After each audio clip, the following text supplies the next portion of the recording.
ಮಾಡಲೇಬೇಕು ಅಂತ ಛಲ ತೊಟ್ಟಂಥ ನಮ್ಮ ಸಂಸ್ಥಾಪಕರು ರಾಮಚಂದ್ರ ಆರ್ ಆನ್ವೇರಿ ಅವರು ಎಷ್ಟು ಛಲ ತೊಟ್ಟಿದ್ರು ಅಂದರೆ ಯಾವುದೇ ಕಾರಣಕ್ಕೂ ಇದು ಆಗದೇ ಇರೋ ರೀತಿಯಲ್ಲಿ ತಡೀತಿರೋಂಥ ಶಕ್ತಿಗಳನ್ನ ಮೀರಿ ಇವತ್ತು 9 ಅಡಿಗಳ 400 kgಯ ಪ್ರಭು ಶ್ರೀರಾಮನ ಮೂರ್ತಿ ಪ್ರತಿಷ್ಠಾಪನೆಗೆ ಸಹಕಾರಿಯಾಗಿದ್ದಾರೆ.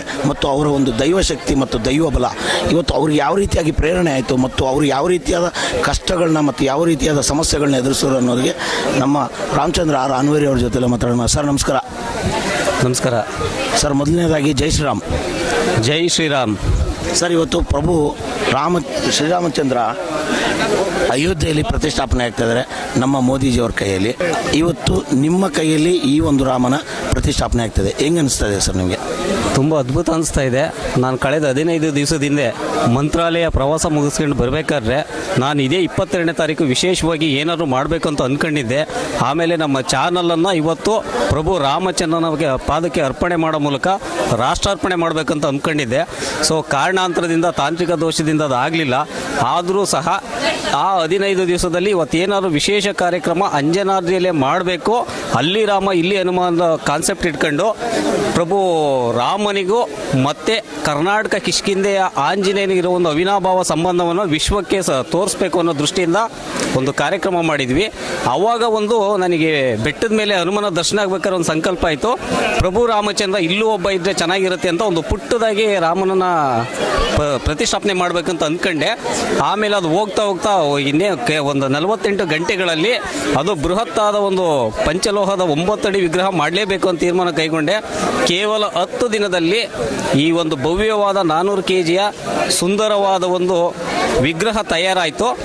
ನಿನ್ನೆ ಬೆಳಗಿನ ಜಾವ ಬಂದಾಗ ಕೆಲವು ಇಚ್ಛಾಶಕ್ತಿಗಳು ಅಂತಲೇ ಹೇಳ್ಬೋದಾ ಏನೋ ಗೊತ್ತಿಲ್ಲ, ಕೆಲವರು ರಾಮನ ವಿರೋಧಿಗಳು ಅಂತಲೇ ನಾನು ಅವ್ರನ್ನ ಭಾವಿಸ್ತೀನಿ. ಯಾಕೆ ಅಂದರೆ ರಾಮ ಇದ್ದಲ್ಲಿ ಹನುಮ, ಹನುಮ ಇದ್ದಲ್ಲಿ ರಾಮ. ಆದರೂ ಸಹ ನಮ್ಮ ಪವಿತ್ರ ಪುಣ್ಯ ಕ್ಷೇತ್ರವಾದ ಅಂಜನಾದ್ರಿಯಲ್ಲಿ ರಾಮ ಇಟ್ಟರೆ ಇವರಿಗೇನು ತೊಂದರೆ? ನಾನು ಒಬ್ಬ ತಹಸೀಲ್ದಾರರಿಂದ ಹಿಡಿದು CM ಅವರಿಗೂ ಪತ್ರ ವ್ಯವಹಾರಗಳನ್ನೆಲ್ಲ ಮಾಡಿದೆ. ಬೇಕು ಅಂತಲೇ ಡಿಲೇ ಮಾಡಿದ್ದಾರೆ.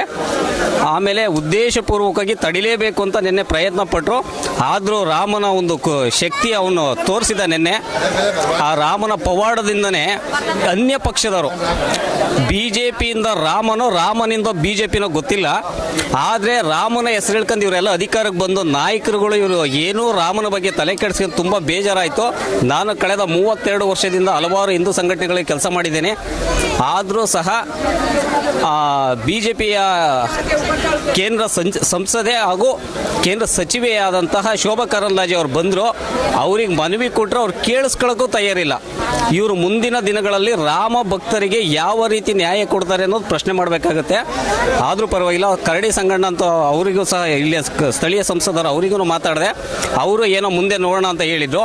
ಆದರೂ ನಾನು ಇವತ್ತೇ 22ನೇ ತಾರೀಕು ಪ್ರಭು ರಾಮಚಂದ್ರನ ಪಟ್ಟಾಭಿಷೇಕ ದಿವಸನೇ ಇಲ್ಲಿ ನನ್ನ ರಾಮ ಕೂರಲೇಬೇಕು ಅಂತ ದೃಢವಾದ ಸಂಕಲ್ಪ ಹೊತ್ತು ಇವತ್ತು ಶ್ರೀರಾಮನನ್ನು ಯಾವುದೇ ವಿಘ್ನವಿಲ್ಲದೆ ನಿರ್ವಿಘ್ನವಾಗಿ ಇವತ್ತು ಕೂರಿಸಿದ್ದೀನಿ. ಇಲ್ಲಿಂದ ಇದೊಂದು ದೊಡ್ಡ ಆಂದೋಲನವಾಗಿ ರಾಮನಿಗೆ ಭವ್ಯವಾದ ಮಂದಿರ ಆಗುತ್ತೆ ಅನ್ನೋ ಒಂದು ಕನಸಿದೆ ನನ್ನಲ್ಲಿ. ಅದು ಸಾಕಾರ ಆದೇ ಆಗುತ್ತೆ ಅನ್ನೋ ಧೈರ್ಯನೂ ಇದೆ.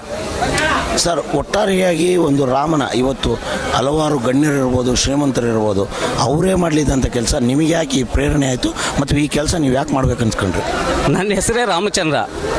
ನಮ್ಮ ಜನ್ಮತಃ ಅರ್ಚಕ ವೃತ್ತಿ ನಮ್ಮದು. ನಾವು ನಮಗೂ ಮತ್ತು ಧಾರ್ಮಿಕ ವಿಧಿವಿಧಾನಗಳಿಗೂ ನಮ್ಮ ಪೂರ್ವಿಕರಿಂದ ಸಂಬಂಧ ಇದೆ. ನಾವು ಸನಾತನಿಗಳು ಅಂತ ಹೇಳೋಕ್ಕೆ ಹೆಚ್ಚು ಹೆಮ್ಮೆ ಪಡ್ತೀನಿ. ಹಾಗಾಗಿ ರಾಮನ ಮೇಲೆ ನನ್ನ ಹುಟ್ಟಿನಿಂದಲೂ ಅಪಾರವಾದ ಗೌರವ ಮತ್ತು ಭಕ್ತಿ. ಆ ಭಕ್ತಿಯ ಪ್ರತಿರೂಪನೇ ಇವತ್ತು ರಾಮ ಇಲ್ಲಿ ನಿಂತಿರೋದು. ಸರ್, ನೀವೊಂದು ಅದ್ಭುತ ಕಲಾಕಾರನ್ನ ಅಥವಾ ಶಿಲ್ಪಿನ ಕಂಡಿಡಿದು ಮುಖೇಶ್ ಅನ್ನೋರನ್ನ ಅವರ ಕೈಯಲ್ಲಿ ಮಾಡಿಸಿದ್ದೀರಾ. ಅದೇನು ಚಾಲೆಂಜಿಂಗ್ ಆಗಿತ್ತಾ ಅಥವಾ ಏನಾದ್ರು ನಂಬಿಕೆ ಐತೆ ಇಷ್ಟೇ ಅದ್ಭುತವಾಗಿ ಮೂರ್ತಿ ಬರುತ್ತೆ ಅಂತ? ಚಾಲೆಂಜಿಂಗ್ ಅಲ್ಲ, ಮುಖೇಶ್ ಮೇಲೆ ನನಗೆ ಭಾಳ ವಿಶ್ವಾಸ ಇತ್ತು. ಆ ಮನುಷ್ಯ ಹೇಳಿ ಟೈಮಿಗೆ ನಾನು ಕೆಲಸ ಮಾಡಿಕೊಡ್ತಾರೆ ಅಂತ ಹೇಳಿರೋರು. ಮಿನಿಮಮ್ 2 ತಿಂಗಳು ಬೇಕಾಗುತ್ತೆ ಅಂದರು. ಇಲ್ಲ ಮುಖೇಶ್ ಅಣ್ಣ, ನನಗೆ ಇಂಥ ದಿವಸಕ್ಕೆ ಇದು ಬೇಕೇ ಬೇಕು ಅಂತ ಹೇಳಿದೆ.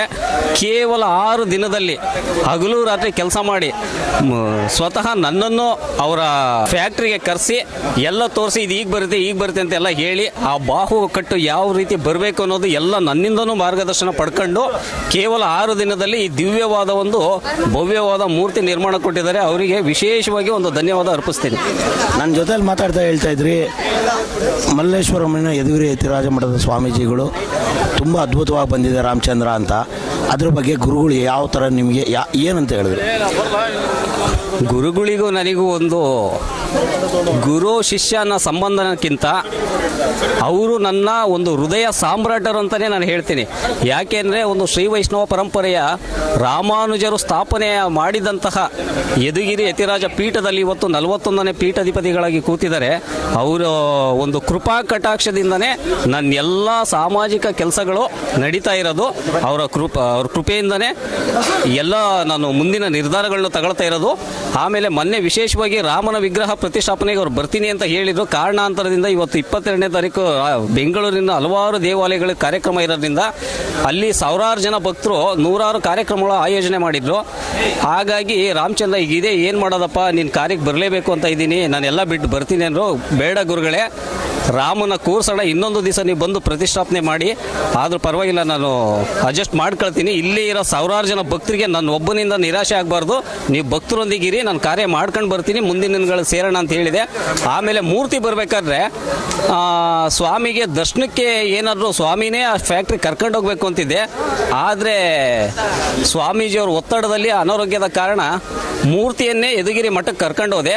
ಅಲ್ಲಿ ಇನ್ನೊಂದು ವಿಸ್ಮಯ ಏನಪ್ಪ ಅಂದರೆ ರಾಮಾನುಜ ಅಂದರೆ ಸಾಕ್ಷಾತ್ ತೇತ್ರಾಯುಗದ ಲಕ್ಷ್ಮಣ ಕುಮಾರನೇ ರಾಮಾನುಜ ಮಠದಲ್ಲಿ ಅದು ಲಕ್ಷ್ಮಣನ ಮನೆ, ತಮ್ಮನ ಮನೆಯಿಂದ ರಾಮ ಇವತ್ತು ಅಂಜನಾದ್ರಿಗೆ ಬಂದಿದ್ದಾನೆ. ಗುರುಗಳು ಭಾಳ ವಿಶೇಷವಾಗಿ ಅದಕ್ಕೆ ಪೂಜಾ ಕೈಂಕರ್ಯಗಳ ವಿಧಿವಿಧಾನಗಳನ್ನ ಮುಗಿಸಿ ಅದಕ್ಕೆ ಚಾಮರ ಬೀಸುವ ಮೂಲಕ ನಮ್ಮ ಸ್ವಾಮಿಯನ್ನು ಅಲ್ಲಿಂದ ಬೀಳ್ಕೊಟ್ರು. ನನಗೆ ತುಂಬ ಅವ್ರ ಮೇಲೆ ಕೃತಜ್ಞತಾ ಭಾವ ಇದೆ. ಸರ್, ಇವತ್ತಿನ ದಿನವೇ ಅಶ್ವರಾಮಾನುಜ ಮೀಡಿಯಾ ಪ್ರೈವೇಟ್ ಲಿಮಿಟೆಡ್ ವತಿಯಿಂದ ಏನು ಒಂದು ಚಾನಲ್ನ ಲೋಕಾರ್ಪಣೆ, ಕೇಬಲ್ ಚಾನಲ್ ಮಾಡುವಂಥ ತಮ್ಮ ಇಚ್ಛಾಶಕ್ತಿ ಮುಂದಿನ ದಿನಗಳಲ್ಲಿ ಯಾವಾಗ ಅದು ಲೋಕಾರ್ಪಣೆ ಆಗ್ಬೋದು ಸರ್? ಇವತ್ತಿನ 1 ತಿಂಗಳ ಒಳಗಡೆ ಶತಾಯ ಗತಾಯ ಅಶ್ವರಾಮಾನುಜ ಮೀಡಿಯಾ ಪ್ರೈವೇಟ್ ಲಿಮಿಟೆಡಿನ ಏನು 2 ಸುದ್ದಿವಾಹಿನಿಗಳಿದೆ. ಒಂದು ಮೊದಲಾಗಿ ನನ್ನ ಮಾಧ್ಯಮವಾದ ವಿದ್ಯುತ್ವಾಣಿ, ಹಾಗೂ ಅದು ನಂತರ ಅಶ್ವವೇಗ ಚಾನಲನ್ನು ಕೇವಲ ಇನ್ನು 1 ತಿಂಗಳಲ್ಲಿ ಲೋಕಾರ್ಪಣೆ ಮಾಡ್ತೀನಿ. ಅದು ನಾನು ನಾಳೆಯಿಂದ ಅದನ್ನು ಎಲ್ಲ ಕಾರ್ಯಗತಗೊಳಿಸೋಕೆ ಏನು ಮಾಡಬೇಕು ಅದೆಲ್ಲ ಮಾಡ್ತೀನಿ. ತುಂಬ ಖುಷಿ ಆಯ್ತು ಸರ್, ನಿಮ್ಮ ಜೊತೆಯಲ್ಲಿ ಮಾತಾಡಿ ತುಂಬ ಅದ್ಭುತವಾದ ಮಾತುಗಳನ್ನ ಹೇಳಿದ್ರಿ. ಆಮೇಲೆ ಮುಂದಿನ ದಿನಗಳಲ್ಲಿ ಆಗಬೇಕಾದಂಥ ಬೆಳವಣಿಗೆಗಳು ಮತ್ತು ನಮ್ಮ ಅಶ್ವವೇಗ ಚಾನಲ್ ಕರ್ನಾಟಕದ ಮತ್ತು ಭಾರತದ ಪ್ರತಿ ಮನೆಗೂ ತಲುಪಲಿ ಅಂತ ನಾವು ಸಹ ಇಚ್ಛಿಸ್ತೀವಿ. ನಿಮ್ಮ ಮುಂದಿನ ಎಲ್ಲ ಯೋಜನೆಗಳು ಪ್ರತಿಯೊಂದನ್ನು ಸಫಲತೆ ಪಡೆದು ನೀವು ಉನ್ನತ ಸ್ಥಾನಕ್ಕೆ ಇರಲಿ ಅಂತ ಅಶ್ವವೇಗ ಕಡೆಯಿಂದ ನಾವು ಸಹ ಬಯಸ್ತಾ ಇದ್ದೀವಿ ಸರ್. ಧನ್ಯವಾದಗಳು. ಜೈ ಶ್ರೀರಾಮ್. ಜೈ ಶ್ರೀರಾಮ್. ಉನ್ನತ ಸ್ಥಾನಕ್ಕೆ ನಾನು ಏರ್ತೀನೋ ಬಿಡ್ತೀನೋ ಗೊತ್ತಿಲ್ಲ.